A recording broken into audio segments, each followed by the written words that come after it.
Welcome to day 7.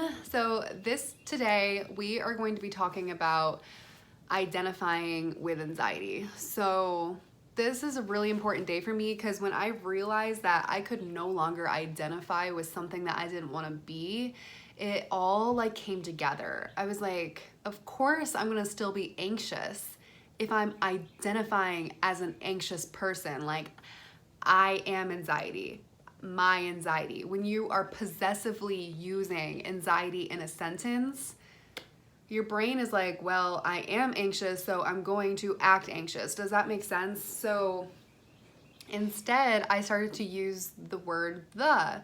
So the anxiety that I experience does this to me.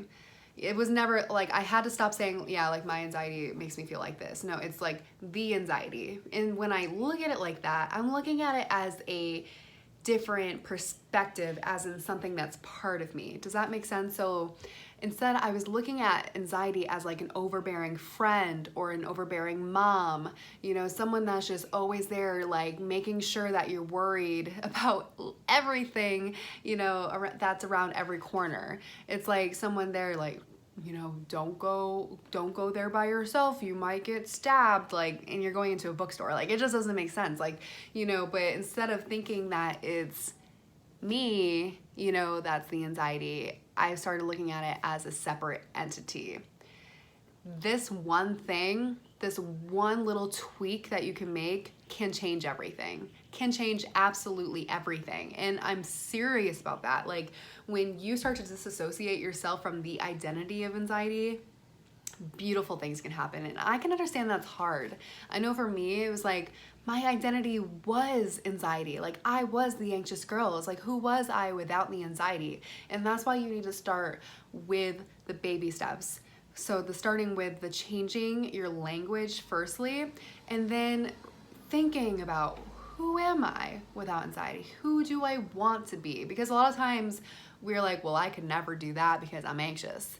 Well, yes, you can, because that's the whole point of doing this. Like, you can be whoever you want to be. If you can go up there and sing karaoke, you can, go ask for that job promotion. You can, become an Olympic swimmer. Like, you could do what you want. Like, it is the anxiety that's holding you back. So when you no longer are identifying as that anxious person, you're identifying as you and who you are truly to the core, which is not anxiety, then you can take a step forward. You can look at it as like, this is something I struggle with, but it's not me. Does that make sense? So that's definitely what I want you to work on today. And yeah, just practice. That's what your tool is for today. Practice, practice, practice. Just start changing the way you think about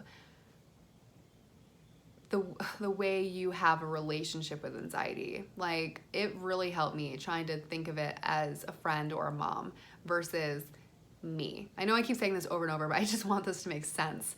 So, and a lot of things I used to do too is like feeling where I felt the anxiety in my body. So like a lot of times I'd feel it in my chest or my throat. So I would just be with it. I'd be like, okay. And I would talk to it. I would talk to it like it was a person. Like, I'd be like, all right, I feel you. I feel you in my chest. I don't necessarily appreciate it. I know you're here because you're probably trying to protect me from something, but I promise you I'm okay.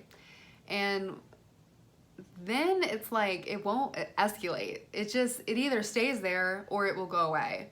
And I mean, depending on like the type of anxiety you're having, of course. But yeah, talking to it and stop identifying with it has been one of the biggest things that has helped me a lot along my journey. So I hope this tool has helped you, and I will see you later.